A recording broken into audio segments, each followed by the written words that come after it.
Welcome back to the Deep Dive. Today, we are immersing ourselves in a source document that is, well, it's less a historical text and more a massive blueprint for an entire civilization. It really is. I mean, we're talking about materials supposedly delivered at Mount Sinai that's just a dense stack of regulations. Covering everything, from the highest, most sacred rituals, all the way down to, property ownership and personal grooming. It's a political constitution, a sanitary code, a criminal justice system. Mhm. It's all in there. So for this deep dive, our mission is really to pull back from that sheer volume of rules. And find the logic underneath it all. Exactly. We want to understand how these twin concepts of holiness and cleanness really function as the operating system for the entire society. Influencing everything from economics to what you can eat or wear. Right.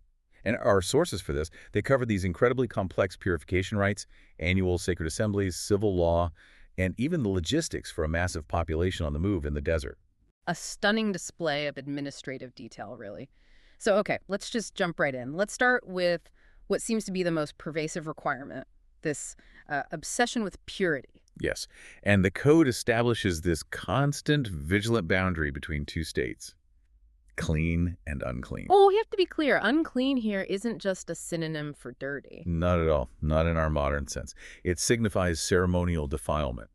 It's a state that, Yeah. well, it prevents you from accessing sacred spaces, and that limits your full participation in the community. It's almost a theological map. And the process for getting back to a clean state is startlingly specific. Let's look at the cleansing from a defiling skin disease. It's a very involved process. It is. It's like ritual theater designed for a total transformation. Yeah. So when the person goes to the priest first has to go outside the camp to confirm they're healed. So step one happens away from everyone else? Right.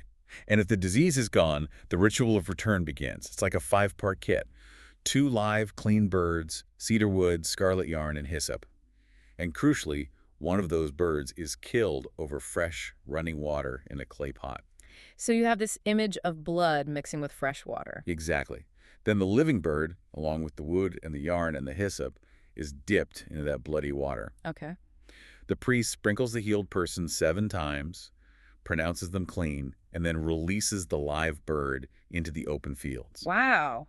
So the symbolism there is pretty clear. Oh, absolutely. Yeah. One life atones, and the other one physically carries the defilement away into oblivion. But even after all that, the physical requirements for that person are still incredibly strict. Yeah. The ritual is necessary, but it's not quite enough for full reinstatement. That's right. The ritual lets them back in the camp, but they have to stay outside their own tent for 7 days. And on the 7th day comes the most striking part. Yeah. They must shave off all their hair. All of it. Head, beard, eyebrows. Every single hair must be removed. Then a full ritual bath. Yeah. It's a complete, visible, physical break from their previous state. A total personal reset. What's fascinating to me is that this standard of purity, it extends way beyond just the human body. It does. The source sees the environment, even the buildings people live in, as subject to the same kind of defilement. The protocol for mold in a house is a perfect example. Environmental management is a theological concern. Exactly. The rules for defiling molds show that the community's safety actually supersedes individual property rights. If a homeowner sees, greenish or reddish depressions, they have to report it. And the priest comes to inspect, but first he orders the house to be completely emptied. Right, which is smart. It ensures that if the house is declared unclean, the possessions inside don't get contaminated too. And if the mold looks serious, the house is closed up, quarantined for 7 days. If it spreads, they start tearing out the contaminated stones. But here's the kicker.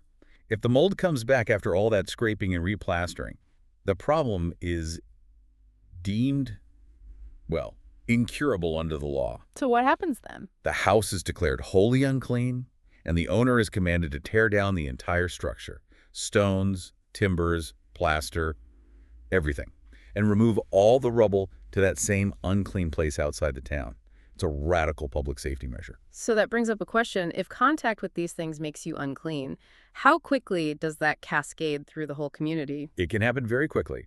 The system is designed to show how interconnected everyone is. We see it with the rules on bodily discharges. Right, whether it's a man's unusual discharge or a woman's regular monthly flow. The big implication is secondary contamination. Anything the unclean person lies on or sits on, a bed, a chair, their clothes, it becomes unclean until evening. And then anyone who touches those things has to wash and bathe. Yes. So in a dense environment like a camp, you can see how ceremonial purity is incredibly fragile. It requires constant, active management from every single person. And that fragility explains the disposal rules. You mentioned the clay pot with the bird ritual. A clay pot touched by an unclean man has to be broken. Right, while a wooden one can just be rinsed. Why? Yeah. Well, clay is porous, it's absorbent, the defilement is seen as permanent, it can't be scrubbed out, the vessel has to be destroyed. But wood is less absorbent, so it can be purified. It's a very practical logic applied to a theological problem. Yeah. And that idea, that constant high-stakes fragility, that leads us perfectly into our next segment. If daily life is so precarious, the whole system needs, like, a reset button. It does. This is the move from the micro-regulations to a national annual cleansing, the Day of Atonement. Yom Kippur. Precisely. This day, on the 10th day of the 7th month, it acknowledges that, look, despite all the rules, impurity is going to build up, individually and nationally. This is the day the whole system gets flushed. And the high priest's preparation for this day is totally unique. He can't even enter the most holy place in his usual ornate garments. No, he has to bathe first, and then he puts on simple, plain white linen, a tunic, a sash, a turban. It's a moment of total humility. He's approaching the divine not through splendor, but through pure, simple cleanness. Then we get to the defining act of the day, the famous scapegoat ritual. Yes, the 2 goats. They're taken from the community, and lots are cast. 1 goat is for a sin offering to be sacrificed. And its blood is used to purify the sacred spaces. That's right, sprinkled 7 times to make atonement for the most holy place, the tent of meeting, the altar. It cleanses the physical structures. But the second goat, that one takes the spiritual burden. That is the critical part. The live scapegoat is brought forward.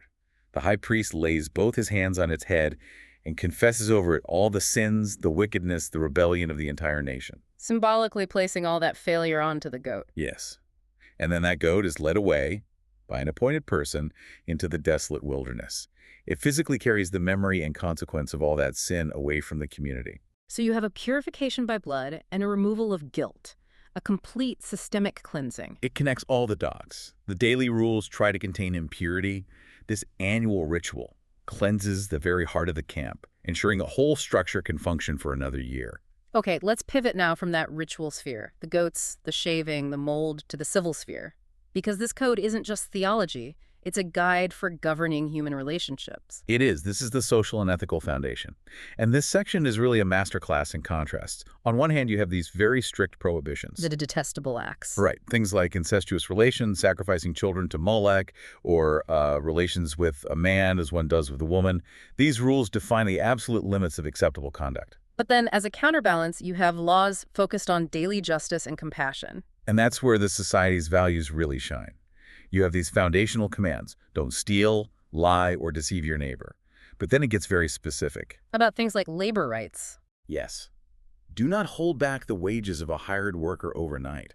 That ensures immediate justice for people who depend on daily wages to live. And I find the laws protecting the vulnerable just. I mean, they're astonishing. The law says, do not curse the deaf or put a stumbling block in front of the blind. Think about that.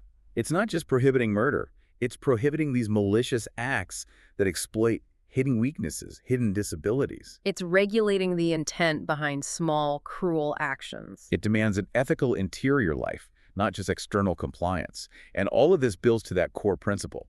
Love your neighbor as yourself. Which is immediately followed by, do not seek revenge or bear a grudge. It's about actively dismantling conflict. Right. And what's structurally so important is how that command for love is immediately, with no caveats, extended to outsiders. To the foreigner living among them. Yes, they must be treated exactly as the native born. And the reason given is historical memory. Love them as yourself, for you were foreigners in Egypt. Your own past marginalization becomes the basis for empathy. Precisely. And this applies to business, too. You must have honest weights and measures. Justice has to be measurable and consistent for everyone. So if the social structure is built on consistent justice, the economic structure is built on something just as radical: renewal and rest. Let's talk about the Sabbath year and the year of Jubilee. These are revolutionary ideas. The Sabbath year is the first layer. Every 7th year, the land itself gets a complete rest. No sowing, no pruning. Which forces a pause on wealth accumulation. It does. And whatever the land yields naturally that year is for everyone. The owner, the servants, temporary residents, even the livestock. It's an automatic poverty relief system. And that sets the stage for the ultimate economic reset, the year of Jubilee, the 50th year. Yes, after 7 Sabbath cycles. And it's consecrated with a trumpet blast on the Day of Atonement, linking that spiritual reset with the economic one. And it proclaims liberty throughout the land to all its inhabitants. Its core purpose is that every person returns to their ancestral family property. But wait, if property ownership just resets every 50 years, doesn't that kill any incentive for long-term investment? That's a perceptive question. And the source addresses it by prioritizing social equity over, say, capitalist efficiency. The law states that the land can't be sold permanently. Because the land is mine. The land is mine, and you reside in my land as foreigners and strangers. So any transaction isn't a sale of ownership. It's a temporary prepaid lease. So if you buy a field 20 years before the Jubilee, you're only really buying 20 harvests. Exactly. The price is calculated based on the number of crops remaining until that 50th year.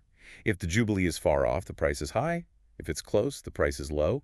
It guarantees a clean slate every half century. And the same idea applies to labor, to people. Absolutely. This is critical to the ethical code. If an Israelite has to sell themselves into service because of poverty, they are never sold as a slave. They're treated as a hired worker. A hired worker or a temporary resident. And they must be released in the year of Jubilee, along with their children. The core identity is maintained. The Israelites are my servants. They must not be sold as slaves. The system is designed to prevent a permanent underclass. A system that complex. I mean, social resets, annual cleansing, daily purity. It needs incredible organization to work, especially for a society on the march. And that brings us to the final piece, the structural organization. It all starts with the census, a count of every man, 20 and older, who could serve in the army. The total fighting force came to 603,550 men, and the source dictates the precise marching order. Judah's division leads, Reuben is second, Ephraim third, and Dan is the massive rear guard. But integral to that structure, yet totally separate from the army, is the tribe of Levi. They were pointedly not counted with the army. Their role was completely different. Utterly distinct and hyper-specialized. They were dedicated solely to the tabernacle, carrying it, setting it up, taking it down. And the source stresses the terrifying risk that comes with that sacred duty. It really does. It's that boundary again. Their duty was so sacrosanct that for anyone else to even get close meant death. Anyone else who approaches it is to be put to death. It maintains the sanctity of the space. And even within the Levites, the logistics show a clear hierarchy. This is a perfect example of how structure reflects theology. The Kohathites carried the most holy things. The ark, the table, the lampstand, they had to carry them on their shoulders. No carts allowed for them. Explicitly forbidden. Because the most sacred objects required direct human contact. You couldn't trust them to an animal-drawn vehicle. But the other clans, the Gershonites and Merarites, who handled the curtains and frames... They were given carts and oxen. Right. The less holy the object, the more technology was permissible for transport. Every single detail is governed by that principle of holiness. So if we step back, the source is just.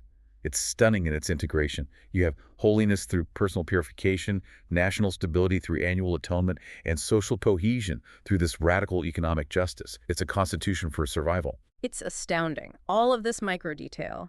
How many shekels for a vow, the ingredients for a cleansing ritual, it's all engineered toward this one, promised outcome of peace. And the intended result is summarized so beautifully in the formal priestly blessing. A blessing designed to settle over the entire nation if they maintain the system. It promises this: the Lord bless you and keep you. The Lord make his face shine on you and be gracious to you. The Lord turn his face toward you and give you peace. So what does this all mean for the architecture of a society? The question you have to consider, looking at this massive blueprint, is the tension between the small and the large.